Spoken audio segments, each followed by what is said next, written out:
Baba Ramdev is also speaking right now. Let's just cut across. This comes on a day when his brother is facing charges of kidnapping and assault.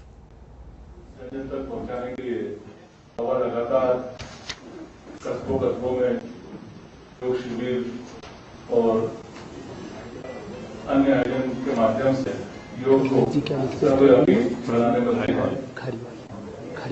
हाल ही में बाबा की यात्राओं को लेकर एक राजनीतिक आरोप भी लगा है। कांग्रेस ने निर्वाचन आयोग को शिकायत की है कि बाबा अपने मंच से किसी पर्टिकुलर राजनीतिक दल का समर्थन करते हैं। ऐसी तमाम बातें हैं। हम पहले निवेदन करेंगे कि वे अपने अभियान के बारे में, आयोजन के बारे में अपनी बात करें। इसके बाद हमारे सदस्यगण उत्तर करेंगे। बाबा अपना संबोधन शुरू करें। इसके पहले मेरे दो अनुरोध है आप साथियों से। फोटोग्राफर साथी अपने फोटो लेके और बैठ जाए।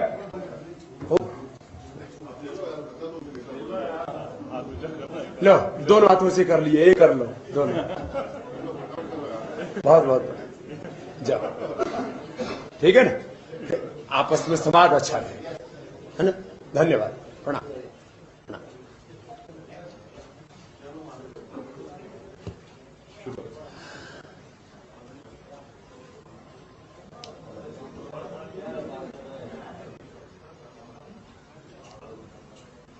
कल रात से टीवी चैनलों पर एक हेडलाइन चल रही है और अब तो बहुत बड़ी खबर बन गई है। बाबा रामदेव का भाई फरार और बाबा रामदेव के भाई ने कर लिया अपहरण और बाबा रामदेव मुश्किल में। माने एक आतंकवादी और अपराधी की तरह मुझे प्रस्तुत करने के लिए पूरे देश और दुनिया में हमारे चरित्र का हनन करने के लिए कितनी घिनौनी हरकतें उत्तराखंड और केंद्र सरकार, अब दोनों जगह ही कांग्रेस की सरकार होने की वजह से आपको मैं उस वाक्य को थोड़ा सा रखूंगा तो आपको भी लगेगा कि क्या इतनी भी गिरावट राजनीति में आ सकती है। हर रोज मेरी 1-1 लाख लोगों की सभाएं हो रही है, कभी कभी 1.25 लाख भी हो जाते।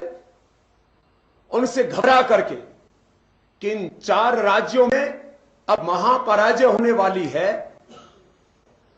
फिर सत्ता का नशा ऐसा कि कांग्रेस का शीर्ष नेतृत्व, जिसका हमने कुछ दिन पहले ही संकेत किया था, मुश्किल से 1 सप्ताह भी नहीं हुआ है, कि बाबा के ऊपर हत्या और अपहरण के आरोप लगाओ। जो प्रोफेशनल लोग होते हैं अपराध करने वाले, उनके द्वारा कुछ ऐसा एक चक्रव्यूह बनाओ कि बाबा के पतंजलि योगपीठ से, क्योंकि बहुत बड़ा परिसर है, कहीं पर भी प्रोफेशनल लोगों से ड्रग रखवा दो और बरामद कराओ। फिर देखते हैं बाबा को बचाने कौन आता है। बाबा की छवि खंडित करो और जो सेक्स रैकेट चलाने वाले लोग हैं उनको भी पतंजलि योगपीठ में घुसाओ और वहां से गिरफ्तार करके दिखाओ कि बाबा सेक्स रैकेट चलाता है। माने ये तो लोकतंत्र की का मजाक बना के रख दिया है। एक खानदान ने पूरे हिंदुस्तान को बंधक बना के रख दिया कि जो वो चाहेंगे वही हिंदुस्तान में होगा। क्योंकि मैं कल की घटना को इस संदर्भ में रखना चाहता हूं। एक व्यक्ति 25-30 लाख रुपए की चोरी करता है, दोबारा चोरी करता हुआ पकड़ा जाता है। उसके बाद उसको पूछताछ के लिए हमारे वहां पर सुरक्षा में लगे लोग उससे बातचीत करते हैं और पतंजलि योगपीठ के बाहर उसको पुलिस गिरफ्तार करती है और आरोप यह लगाया जाता है कि उसका अपहरण कर लिया, और वो भी स्वामी रामदेव के भाई ने। माने ये तो इतनी बेशर्मी, इतनी बौखलाहट, इतनी नीचता। और मैं कहूंगा कि गिरने की भी एक हद होती है कि उसमें, भाई मैं कोई आकाश से तो पैदा नहीं हुआ, किसी परिवार में पैदा हुआ ना, मेरे परिवार के लोगों को उसके साथ नाम जोड़ दिया जाए, ये तो हद होती है। पुलिस के जो एसएसपी हैं वो कह रहे हैं हमने पतंजलि योगपीठ के बाहर से गिरफ्तार किया। तो भैया अपहरण कहां से हो गया?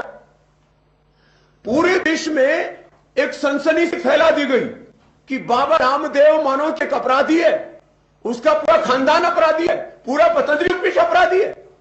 ये तो मैंने इससे बड़ी कोई घटिया बात नहीं हो सकती। आज तक जन्म से लेकर के अब तक आपके सामने बैठा हूं, मैं कहा जिस दिन मैं गुनाहगार हूं तो पूरा समाज, पूरा मीडिया, पूरा हिंदुस्तान मेरा बहिष्कार कर दे, मुझे खुशी होगी।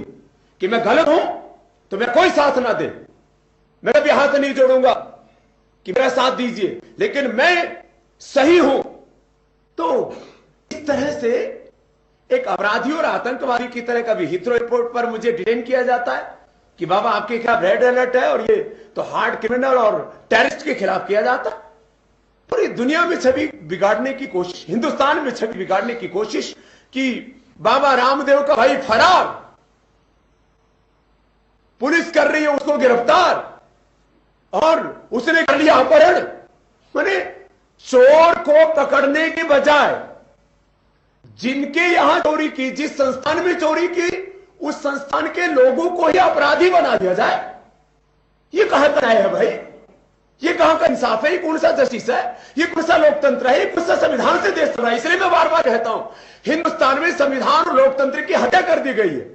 एक खानदान जैसे कहता है वैसे हिंदुस्तान चलता है। और अब मैंने सुना तो मुझे आश्चर्य कि अपहरण और फरार और मेरे नाम से सब चीजों को चलाया जा रहा है। बाबा फंसे मुश्किल में, ये तो हद होती है कि चोर को ना पकड़ करके जिनके यहां चोरी की उन्हीं को अपराधी बना दो। कितना अच्छा होता पुलिस उस व्यक्ति ने खुद अपने हाथ से लिख करके दिया हुआ है, वो पूरी उसे पूरे तथ्य वो पुलिस के पास होते हुए कि उस व्यक्ति ने कबूल किया हुआ मैंने 25-30 लाख रुपए की चोरी की है यहां से, अभी भी और चोरी करने पहुंच गया, उससे पूछताछ की जाती है तो